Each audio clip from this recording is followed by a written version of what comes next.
qualquer dificuldade que a indústria sente, né, em ter esse ingrediente, a microalga surge como uma alternativa. E a experiência que a gente tem é que uma vez que a microalga ela é testada, ela é inserida, né, ali no contexto da produção, ela dificilmente sai, justamente pelas vantagens que a gente vê, né?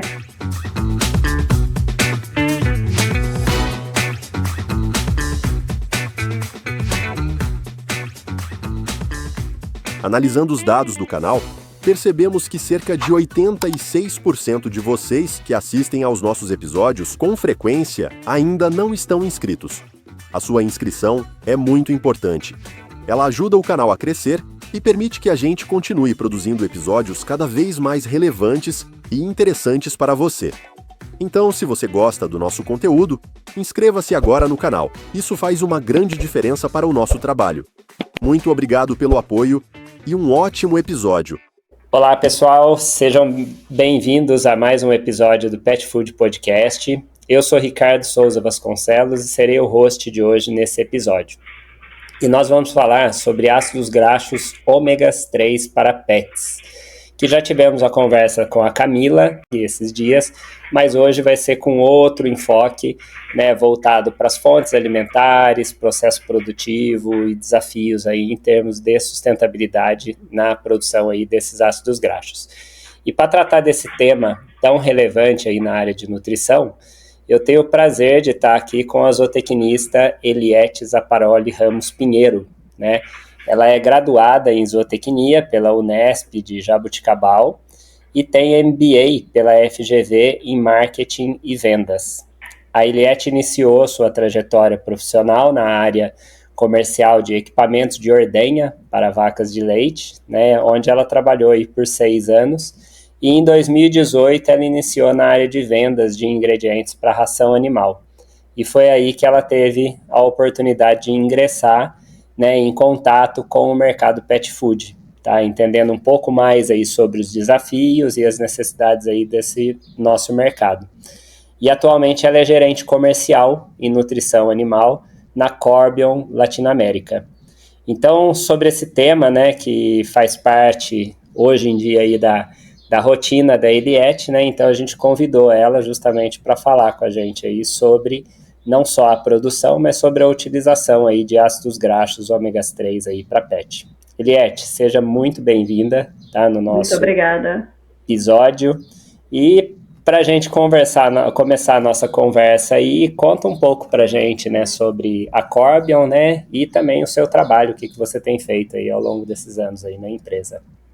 Obrigada, professor Ricardo. Para mim é uma honra estar aqui conversando com você, né, um dos destaques que a gente tem nessa indústria hoje de pet food.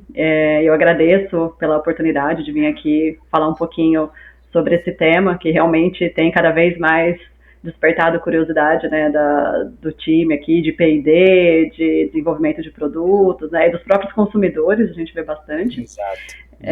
E aqui na Corbion, como você comentou, né, eu estou como gerente comercial aqui da América Latina, e com também o grande desafio, né, de promover alguns produtos aqui na Corbion em relação à nutrição animal.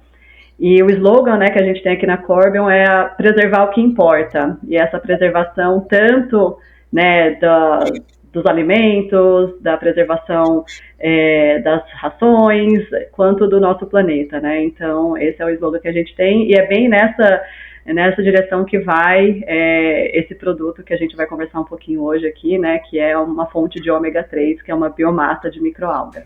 O Pet Food Podcast só é possível através de empresas inovadoras e que apoiam a educação continuada na nutrição de pets. Alga Prime DHA da Corbion, o primeiro ômega 3 à base de microalgas produzido no Brasil. Agora, adicioná-lo à alimentação pet está mais fácil do que nunca. Bionatural Prime, nutrição que vem da natureza. Biorigem, sua parceira estratégica em ingredientes naturais derivados de levedura para palatabilidade. Grupo BR Render. Fazemos juntos o produto para atender você, cliente. Legal, Eliette. A gente sabe que a Corbion trabalha com uma gama de produtos aí muito grande, né? Mas o nosso foco hoje realmente aí é o ômega 3. Quem sabe a gente tenha oportunidades aí futuramente de falar de outros assuntos, né? Com certeza. Para a gente começar aí, né, a nossa conversa, vamos falar um pouquinho sobre os ácidos graxos ômega 3, tá? E se você puder dar uma definição para a gente, o que eles são, né, e por que eles são recomendados aí para cães e gatos, para a gente dar início aí à nossa conversa apenas. Sim, já deve ser bem conhecido, né, do maioria do pessoal que escuta a gente aqui, mas ácidos graxos ômega 3 são ácidos graxos essenciais, né, de cadeia longa, que tem aí pelo menos 18 átomos de carbono com algumas ligações duplas que causam insaturação. Então eles são considerados os PUFAs, né, os ácidos graxos poliinsaturados. E é curioso como, né, que se deu o início dos estudos com esse ingrediente, né? Então foram alguns cientistas ali vendo uma população de esquimó que tinha um índice baixíssimo de doença cardiovascular e tentou entender qual a relação da nutrição deles com esses índices, né? E aí viram que a base da nutrição deles eram peixes marinhos, mamíferos marinhos, e que nesses animais a gente tem uma concentração de ômega 3 muito alta. E aí depois, na década de 90, mais ou menos, se iniciaram ali os estudos focados em animais de companhia, né? Propriamente cães e gatos. E é importante a gente lembrar que existem diferentes tipos de ômega 3, né? Então, quando a gente fala de ômega 3, a gente fala de uma família de ácidos graxos, mas a gente tem alguns componentes que são diferenciados, né, dentro dessa família. E aí, né, lembrando desse estudo que foi feito lá na década de 70, o principal influenciador desses benefícios, né, para ter esses índices tão baixos nessas doenças dessa população de esquimó, era justamente o DH e o EPA, que são dois, né, dos ácidos graxos aí, dos ômega 3 que a gente tem disponíveis, né, na nutrição. E aí a gente tem outros tipos também, né? A gente tem que lembrar que a gente encontra muitos tipos de ômega 3 dentro de alguns compostos vegetais. Então a gente tem óleo de canola, óleo de soja, chia, né? Outros alimentos aí que tem esse tipo de ácidos graxos, né? Mas aí esses alimentos têm um outro tipo de ácido graxo que também tem uma importância muito grande na nutrição, mas que não está relacionada a essas funções, né, de melhoria de saúde cardiovascular e tudo mais que a gente vai discutir aqui ainda. Então, essas fontes de óleo vegetal, elas têm outro nome, né? O ômega 3 que faz parte desses compostos são o alfa-linolênico, ou seja, o ALA, né? Então, apesar da sua importância também na nutrição, é um tipo de ácido graxo que não tem tanto impacto como o EPA e o DHA nessas ações anti-inflamatórias, melhoria de saúde neural, desenvolvimento cerebral, cognitivo e tudo mais, né? Então, é um outro tipo de ácido. Né, Eliette, a história do ácido graxo ômega 3, né, como você mesma disse, né, ele já começou com a funcionalidade, né? Então, assim, descobriu que os esquimós tinham algo diferente e que aí, então, foi justamente no benefício dele, né? E para pet isso não é diferente, né? A gente vê que muito da utilização hoje, né, em pet food, ela tem a ver aí justamente com a funcionalidade, né? Mas é um pouco diferente. Na nutrição animal, geralmente a gente fala em exigência, né? Recomendações, exigência, né? Onde entra aí os ômega 6 aí, né, na história, né? E a gente tem recomendações, né? Mas eu queria que você falasse um pouquinho pra gente se toda a fase da vida do cão e do gato ele é recomendado e como que é feita essa recomendação, se ela é diferente aí nas fases da vida, tá? Sim, tudo é uma questão de balanço, né? A nutrição, ela é muito um equilíbrio que a gente tenta buscar ali. Então, tem sim algumas recomendações dos principais guias nutricionais, né, que a gente usa como referência na indústria, que é o NCR, AFCO, PEDIAF. Então, esses guias sim fazem, né, as recomendações, e a gente vê que existem diferentes recomendações para diferentes etapas de vida, justamente para a gente otimizar esse benefício que o ingrediente traz, né?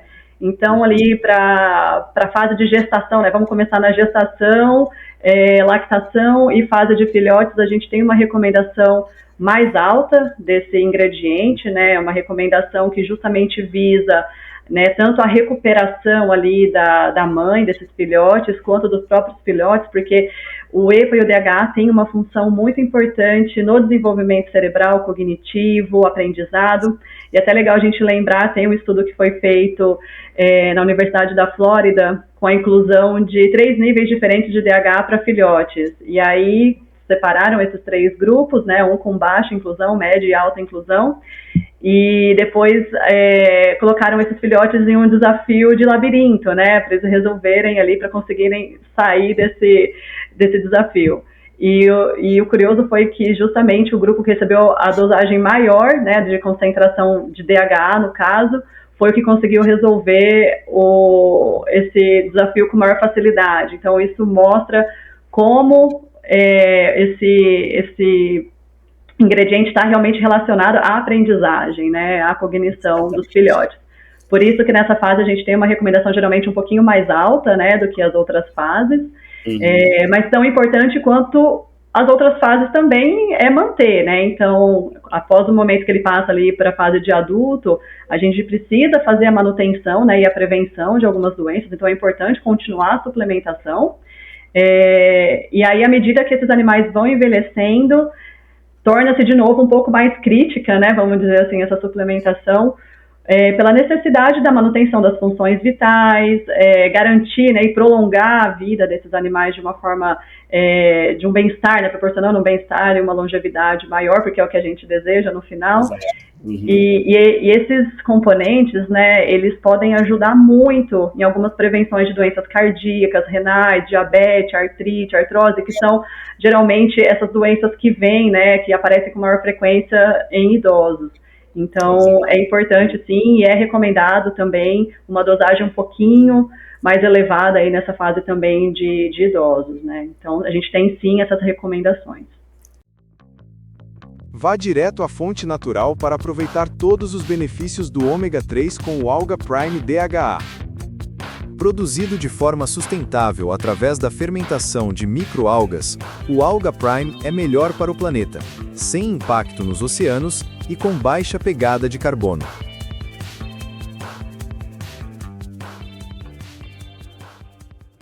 E é interessante isso, né? Quando a gente faz esse link, né, entre o animal em crescimento e o animal idoso, né? São as duas fases que o sistema nervoso desafia, né? É a questão do aquele que está crescendo precisa aprender, né? E aquele que está já numa fase avançada da vida precisa proteger o que ele tem, né? Então é bem interessante esse papel aí, né, do DHA, né? Principalmente o DHA, né? Quando a gente fala na questão aí do sistema nervoso, né? E do EPA, né? Como você comentou, né, em todas as fases da vida, por exemplo, eles serem importantes justamente pelo balanço imunológico que leva aí a muitas doenças de cunho inflamatório, né? Tá? Exato. A gente tem justamente essas duas frentes, né? O DHA muito nessa questão de saúde cardiovascular, desenvolvimento neural, cognitivo, e o EPA nessa função mais pró-inflamatória. Então, para aqueles animais que praticam esporte, que têm um desafio maior ali em relação à exigência de musculação, de ligamentos. Então, tem sim, né, essas duas divisões, e aí muito bem estudadas, inclusive, dentro tanto da veterinária quanto da medicina humana também, diferenciando, né, o papel de cada um desses compostos aí nessas funções específicas. Muito legal. E o desafio, muitas vezes, é encontrar fontes, né, porque não é... Se a gente for pegar os ingredientes convencionais, por exemplo, atualmente usados em pet food, na nutrição animal como um todo, né, não são aqueles que trazem o EPA e o DHA, né? Então, eu queria que você falasse aí pra gente um pouquinho sobre as fontes aí de EPA e DHA, onde que elas são encontradas aí, quais as mais usadas, né? Quando a gente fala especificamente desses dois, né, compostos, basicamente peixes marinhos, mamíferos marinhos, né, então eles são exclusivamente de origem dessas fontes marinhas, né, então a gente não consegue ter o EPA e o DHA de uma origem vegetal, por exemplo, de um óleo de canola ou de chia ou linhaça, né, que também é muito usado. E é importante falar que existe uma conversão muito baixa, né? A Camila comentou um pouquinho disso também durante a gravação dela, e isso é verdade. A gente não vê uma eficiência de conversão tanto nos pets também, quanto nos humanos, do ômega 3 de origem vegetal para o EPA e o DHA, né, que é quem a gente busca no final. Então, falando um pouquinho dessas fontes exclusivas, a gente tem como fonte tradicional o óleo de peixe, né, que é o mais conhecido de todos, porém tem um desafio muito grande, né, porque a gente depende muito da origem desses peixes, e como esse óleo ele depende da pesca, né, dos peixes selvagens, é muito difícil a gente ter uma padronização desse produto, né. Então, existe, além dessa dificuldade também, a questão da limitação dos recursos naturais. Como, de novo, a gente está indo na natureza capturar algo, é tudo muito limitado, né? Sem contar todo o impacto que gera ali na biodiversidade como um todo, porque no momento da pesca a gente não consegue selecionar exatamente os peixes que a gente quer, né? Acaba vindo outros animais ali juntos. Então, hoje existe uma limitação, mas ainda assim o óleo de peixe é a fonte principal, né, que a gente tem de suplementação, e é engraçado porque 75% do que a gente produz de óleo de peixe vai para a indústria da aquacultura, para a produção de salmão, que muitas vezes é usado depois também. Volta pro salmão, né?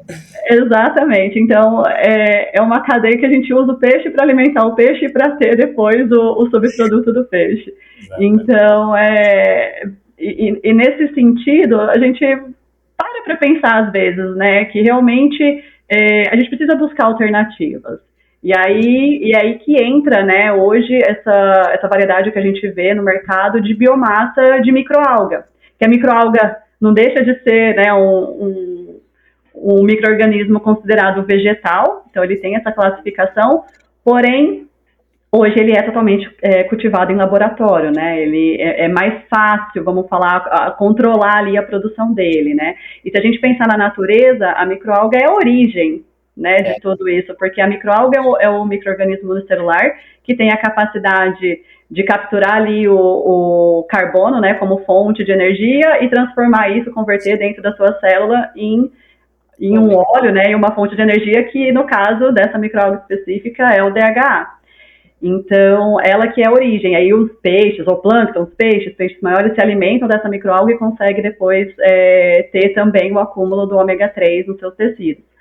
Então, pensando nessa cadeia que veio, na verdade, a ideia, né, de, então, por que não a gente tentar otimizar isso direto da fonte primária? Aí, direto na fonte, né? Exatamente. E aí, anos e anos de estudo, conseguimos chegar, né, nesse produto que hoje, então, vem como uma alternativa. A gente sabe que o óleo de peixe dificilmente vai ser substituído e nem é essa a ideia, mas sim de oferecer uma alternativa, né, de um produto mais bem controlado, com processo de produção mais garantido ali em relação às variações, e ter uma fonte mais sustentável também, né, da gente não ficar dependendo só da captura do peixe ali para a produção do ômega 3.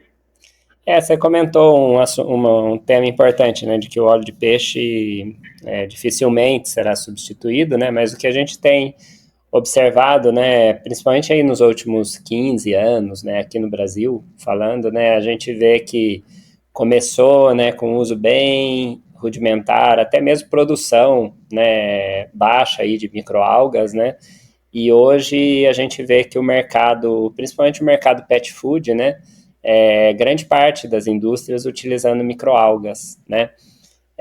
Você podia falar para a gente aí um pouquinho, né, sobre esse crescente interesse aí, e se a produção ela vai dar conta, né, de acompanhar esse interesse aí da indústria?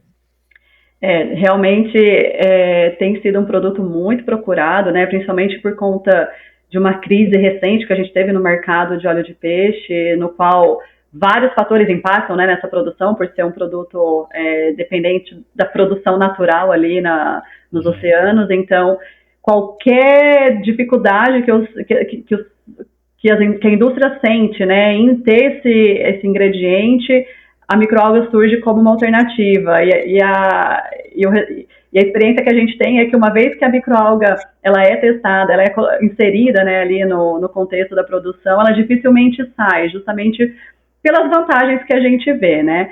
Mas tem sim se tornado cada vez mais relevante, não só pela necessidade, mas também pela busca, né, de um produto que seja mais sustentável, que traga um impacto menor aí na questão de aquecimento global, pegada de carbono, né, que muitos clientes hoje têm buscado também, então ela vem com uma alternativa, com uma proposta também nesse sentido. E em relação à produção, ela é um produto dependente de um processo de fermentação, né? Então, como qualquer outra indústria, óbvio, a gente tem sim suas limitações, mas no cenário atual que a gente está, a gente enxerga que ainda tem muito que crescer e desenvolver, então existe possibilidade ainda de expansão muito grande, e isso não só dentro da Corby, a gente vê que existem outras empresas também tomando o mesmo caminho, entendendo essa necessidade e conseguindo colocar no mercado produtos de boa qualidade também, mas é um processo, para mim é encantador, assim, ver, né, como que um tubinho minúsculo vira um fermentador enorme de biomassa e consegue ter ali um produto de alto valor nutricional, né? Então, isso é muito importante. O mercado, sim, está crescendo, existe ainda também muito o que desenvolver, não vejo como uma restrição o fornecimento, tá? Acredito que isso ainda tem muito espaço para ser desenvolvido, seja em concentração de produto, que é o que a gente já viu acontecendo nos últimos anos, né? Então a gente passou de um produto aí com em torno de 20, 24% de DHA e hoje 40% de DHA, então seja nessa concentração que resulta numa inclusão menor, seja no aumento de produção. Então, com certeza, é uma alternativa que veio para ficar e para crescer muito ainda daqui para frente. Legal, e só fazendo um adendo, né, você falou das microalgas, como elas são fantásticas, assim, né, a gente tem microalgas, por exemplo, que, como você mesma disse, né, que ela é considerada vegetal, né, e microalgas que fixam, né, carbono do ar, por exemplo, né, para fazer como uma espécie de fotossíntese ali, né, então é extremamente um organismo flex, né, se você tem mais nitrogênio, ele produz mais proteína, né, se tem mais carbono, vai mais para lipídio, carboidrato, né, no meio, então ela é extremamente adaptável, né, como a gente tem visto aí, talvez por isso aí seja essa crescente produção aí que a gente tem visto. Pelo que você comentou, né, é claro, a gente não está falando aqui de fontes vegetais, né, que são principalmente aquelas de ácido linolênico, né, que é o ômega 3 também, mas não o EPA e o DHA. O EPA e o DHA a gente tem basicamente dois grandes grupos aí, né, que são os peixes e as microalgas, né, como fonte aí de EPA e DHA. E do ponto de vista, né, da nutrição e processamento também, né, de pet food, são duas preocupações aí que a gente tem, né. Primeiro, com relação aí à aceitação dos ingredientes, né, e outra questão que a indústria olha muito é facilidade de aplicação e até mesmo como aplicar, como utilizar esses ingredientes, né. Você poderia fazer um paralelo aí entre o óleo de peixe e as microalgas, como que elas são utilizadas industrialmente e do ponto de vista de aceitação aí, como que é a performance das microalgas? Então, Ricardo, são dois produtos de aplicação totalmente diferente. O óleo de peixe, como o próprio nome já diz, é um óleo, né, com uma aplicação líquida, que tem os seus desafios, né, a forma de aplicar específica ali de um líquido, e no caso da biomassa de microalga, a gente tem um produto em pó, né, com esse aspecto de farofa, que permite uma aplicação na pré-mistura, né, então a gente vê muitos clientes fazendo essa mistura com outros ingredientes antes do processo de extrusão. Então ele tem uma mistura, ele consegue se misturar com uma facilidade legal ali nessa massa, né, de ingredientes, e a gente tem duas frentes de pesquisa aqui dentro da Corbion, né, então uma das frentes é justamente olhando para esse lado do animal, né, a aceitação do animal, o impacto em digestibilidade, em score fecal e outros parâmetros. Então, fizemos já alguns estudos que inclusive foram publicados no ano passado em relação a esses aspectos. Então, o que a gente conseguiu observar com esse estudo, né, feito junto com outros parceiros também, específico nessa linha de palatabilidade, foi que a biomassa teve uma aceitação um pouco melhor do que o óleo de peixe. E aí, se a gente pensar nessa estrutura da biomassa, no qual a gente tem essa célula, né, do micro-organismo, de alguma forma protegendo esse óleo ali dentro, então a gente entende que ele também está um pouco menos suscetível à oxidação. Então isso auxilia e pode ser uma das razões pela qual talvez os animais tenham preferido a biomassa ao invés do óleo de peixe, né? Porque eu acredito que o próprio sabor de ranço, né, causado pela oxidação, fica um pouco mais protegido nesse sentido. Em relação à score fecal e digestibilidade, foi realmente muito similar, então não teve diferença significativa, tá, nesses estudos que a gente fez. Tem outros ainda por vir, que a gente quer ainda fazer outros estudos um pouco mais a fundo, mas a princípio os resultados são muito positivos para a biomassa. E a outra pesquisa que a gente tem é justamente na aplicação da indústria, né? Então não adianta também o animal aceitar se esse produto não for de fácil manuseio e utilização dentro da indústria. Então a gente tem hoje uma equipe técnica focada, né, nesses estudos de como se comporta o nosso produto dentro de um processo de extrusão, por exemplo, que é o mais comum que a gente vê, né? De maior volume de produção, pelo menos. Então a gente fez alguns estudos comparando, estudando, na realidade, a taxa de recuperação do DH. Então, a gente teve resultados bem altos de taxa de recuperação, mostrando que praticamente não há perda de conteúdo de DHA no que você adiciona na pré-mistura e no final da extrusão. Então, ele é um produto que vai muito bem, ele se mantém muito estável nesse processo e não tem perda significativa. Então, a taxa de recuperação acima de 95%, 96%, né, o que é relativamente alto para a indústria. Além do que, a gente entende que o próprio manuseio, a armazenagem de um produto em pó, muitas vezes é mais facilitado do que um produto em líquido, né, num aspecto líquido. Então, esses são alguns, né, parâmetros, assim, algumas das vantagens que a gente enxerga. Mas a gente tem que lembrar também que, dependendo do tipo de formulação, muitas vezes existe uma combinação dos dois ingredientes, né? Porque no caso da microalga, apesar de a gente ter um pouco de flexibilidade para conseguir extrair dela o que a gente precisa, né, o que a gente deseja, muitas vezes existem algumas limitações.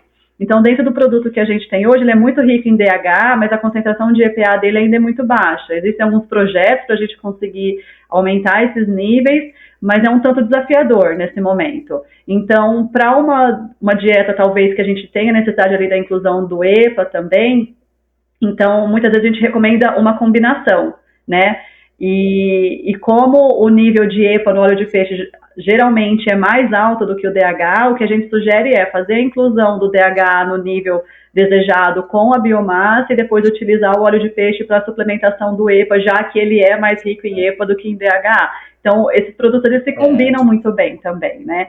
Então, acho que é legal a gente ter isso em mente, porque não é porque você usa um que você deixa de usar o outro. Não, muito pelo contrário, a gente pode fazer essa combinação e otimizar o melhor dos dois ali excludentes, né? E uma questão interessante, né, é justamente isso. Ácido graxo é isso, né? A gente tem ácidos graxos, por exemplo, que são que o animal tem exigência por eles, né? Que é o caso, por exemplo, do linoleico, né? Por causa do cão, né, do araquidônico, no caso do gato, e o linoleico, né, que são os ômega 6. Então, geralmente a gente mescla já as fontes, né, então a gente mescla fontes de ômega 6 e com fontes de ômega 3, né, e exatamente isso que você comentou, né, fazendo o balanço, né, muitas vezes aí, das fontes de EPA e DHA, assim como a gente faz com ômega 6 e ômega 3, né, muito, muito bom.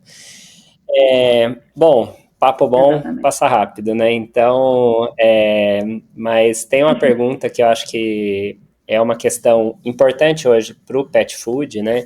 Que a gente sabe, na nutrição animal, a gente tem dados semelhantes aí para várias espécies, né? Mas para a produção de pet food aí a gente tem, e para a criação, né, de cães e gatos, a gente tem dados aí, né, que mostram que 70% aproximadamente a 80%, né, do impacto ambiental relacionado à pegada de carbono, né, ele é referente à produção do alimento, né, os ingredientes que leva e tudo mais até a produção e distribuição. E hoje a indústria tem olhado muito para essa questão, né, Eliette, assim, de produzir alimentos com menor pegada de carbono, né, tanto por questões de sustentabilidade, mercadológicas e tudo mais, né. Como que vocês têm acompanhado, né, essa produção, a questão da sustentabilidade aí na produção das microalgas, e se você tem alguns dados aí que de repente poderia compartilhar ou comentar conosco aí, tá bom? Com certeza. Essa, inclusive, é uma das preocupações que a gente tem, né, aqui dentro da Corbion, de forma geral. Inclusive, a empresa é comprometida com alguns objetivos da ONU, né, para a redução da emissão de CO2. Então, essa é uma preocupação constante. A gente tem também um time dedicado, né, para esse departamento de sustentabilidade, para fazer todo esse levantamento. A gente já tem a análise de ciclo de vida do produto, que foi publicada já há alguns anos e vai ser revisada em breve. E os resultados que a gente tem desse primeiro estudo que foi feito em 2021, então ele já tem algum tempo, já que a gente vem tentando entender e analisar essa matéria-prima, é que a emissão dela, né, a emissão de CO2 dela, quando a gente, usando, no caso, óleo de peixe, né, para comparar, porque, querendo ou não, é o produto que a gente tem como referência, ela tem uma pegada de carbono de até 38% menor que o óleo de peixe, né, então isso mostra que ela tem um impacto muito positivo, ajudando, né, nessa questão da sustentabilidade. E em relação à emissão de CO2, que a gente fez a análise lá em 2021, a gente obteve um resultado de 412 quilos de CO2 por tonelada de produto produzido. Isso está disponível também, se alguém tiver curiosidade em pesquisar, tá publicado aqui na internet. E só para a gente ter um número como referência, porque a gente fala nesses números, nem todo mundo está ciente dele. Exato. Então, só como uma referência, um ingrediente que é muito conhecido e amplamente utilizado, por exemplo, o farelo de soja, que a gente tem também, né, uma questão ecológica muito forte nessa indústria. O farelo de soja tem uma média, porque também isso varia muito, né, dependendo do tipo de produção, mas uma média de 860 quilos de CO2 por tonelada de farelo de soja produzido. Então, no caso do nosso produto, né, da biomassa de microalga, ele tem aí menos da metade da emissão de CO2 com farelo de soja, por exemplo, né. Então, é sim uma preocupação, a gente tem buscado cada vez mais ser eficiente e com certeza a próxima análise, né, do ciclo de vida vai vir ainda com números melhores do que esse, como eu já comentei, o produto começou lá no início, dia, né, a quantidade, né, de ômega 3, e isso aí com certeza deve ajudar, né? Isso. Tem um impacto positivo muito forte, muito forte. E isso, né, é o resultado de todo o processo de como é feito, né, esse produto. Então, muita gente, às vezes, quando a gente fala, é uma microalga, tem aquela ideia da lagoa verde, com produção daquelas algas ali em cima, e não é nada disso, né, é um processo totalmente fechado, de fermentação.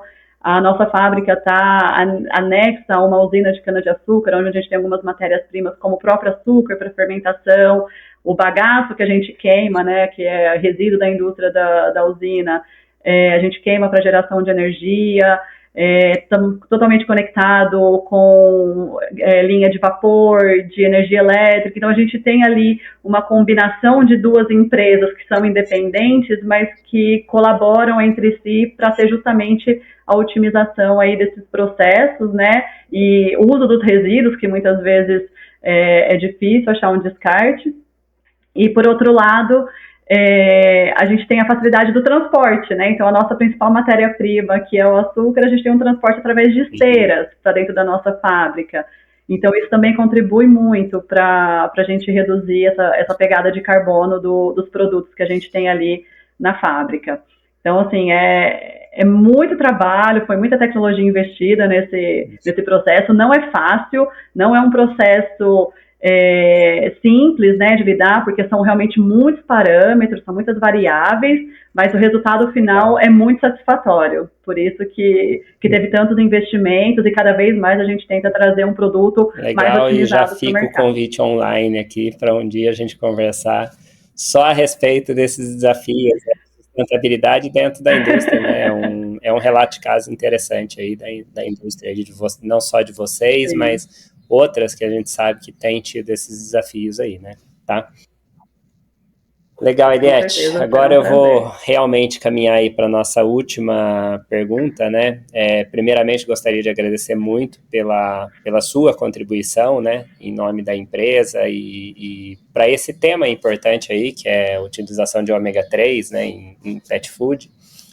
E a gente sabe que são muitos os desafios aí para os próximos anos, né? Tanto na produção de microalgas, né? Quanto na questão do óleo de peixe também, né? Se você pudesse aí elencar, né, os principais desafios aí, né, num futuro próximo aí com essas duas produções aí, o que você ressaltaria aí? Eu acredito que, pensando no aspecto da demanda de ômega 3, né, vamos falar assim, acho que a demanda de ômega 3 é uma demanda crescente e que tende a crescer cada vez mais, porque principalmente nessa época agora pós-Covid, cada vez mais as pessoas se deram conta da necessidade desses ingredientes que têm uma ação benéfica, né, para prevenção de doenças e melhora de uma saúde, né, na forma geral. Então, com certeza, essa demanda vai continuar e é óbvio que a nossa nutrição, a gente já está careca de saber que isso se espelha também para os nossos animais de estimação, para os nossos cães, nossos gatos. Então, tudo que a gente entende que é bom para a gente tenta transpassar isso também. E nesse caso, é algo que a gente pode passar, né, com certeza de que vai ter também o mesmo efeito na gente, porque essa é um outro ponto, né, também a ser discutido, o que realmente a gente pode aproveitar da nossa nutrição e estender para os animais. Mas eu acho que é bom a gente estar ciente dessa demanda. É um ingrediente que é incrível, realmente tem muitos benefícios comprovados, então, muito diferente de outras tendências que a gente vê saindo por aí na indústria, que às vezes não tem tanto embasamento científico quanto o ômega 3, né? Então isso é muito importante, a gente está cada vez mais aprofundado nas pesquisas, embasados, né, nelas, para poder fazer sim a indicação, a recomendação e o uso de forma correta. E ter em mente de que a gente tem alternativas, porque se a gente depender realmente de uma única fonte para essa demanda que não para de crescer, muito dificilmente a gente vai conseguir suprir o mercado, seja de nutrição humana ou nutrição animal, de uma forma geral. E aí, nutrição animal, a gente lembra que não existem só os pets, né? A gente tem outros mercados que também se aplicam esse produto. Então, é um mercado que tende a crescer, que tem muita oportunidade, mas que a gente vai depender de alternativas, né? Eu acho que é essencial a gente buscar fontes que não compitam tanto com a nutrição humana, porque isso nos dá abertura também de ter, às vezes, um uso mais extenso dela, e que também tragam um custo-benefício viável para esse tipo de aplicação, né? Além do que, uma coisa que eu vejo muito importante, né, é a disponibilidade regular ao longo do ano. Então, acho que para a indústria isso é muito importante, disponibilidade, a qualidade, né, estabilizada ali nos mesmos níveis, sem muita diferença de lote para lote, isso é muito importante também dentro de uma indústria. A garantia de que o fornecedor vai te entregar aquilo que você precisa, né, de estar preparado para atender, de repente, um aumento de demanda. Então, é muito importante ter essa segurança. E eu acredito que hoje a gente tem alternativas muito boas para isso. Então, vale a pena a gente buscar, né, e ver o que o mercado está trazendo de inovação, porque se a gente não tiver esses ingredientes mais inovadores, né, mais tecnológicos, dificilmente o tradicional vai conseguir atender tudo que a gente tem hoje. Com certeza, dentro de demanda, né, no mercado. E a pesquisa, como você colocou, né, a pesquisa, ela está evoluindo, né, já é a gente, não ingrediente, mas nutrientes, né, que a gente tem colocado, né, há algumas décadas já, né, na formulação, né, de pet food, e ainda assim somos bem carentes ainda de informações, né, no assunto que a gente bateu com a Camila aqui no bate-papo, foi justamente isso que a gente comentou, né, não é uma receita fechada, né, o balanço entre ácidos graxos na dieta, cada situação a gente tem uma demanda, né? Então isso aí é muito importante aí para a gente definir, e a pesquisa que vai subsidiando aí com informações, né? A indústria produz e a aplicação, ela depende muito dessa questão científica aí também. Mas E essa sinergia, né? A sinergia que tem entre indústria e exato. comunidade acadêmica é muito importante. E é aí que a gente consegue crescer, né? Trazendo as necessidades reais da indústria para um estudo acadêmico e aí sim a gente conseguir produzir conteúdo de qualidade. Então é justamente Exatamente. essa a ideia. Juliette, muito obrigado pelo nosso bate-papo, né? E obrigado também à audiência aí pela participação, né? E espero poder contar aí com você aí outras vezes para a gente continuar esse assunto aí que é muito importante aí, tá bom? Obrigado. Obrigado, Ricardo. Eu que agradeço pela oportunidade Até logo, e com então. certeza até Até uma mais. próxima.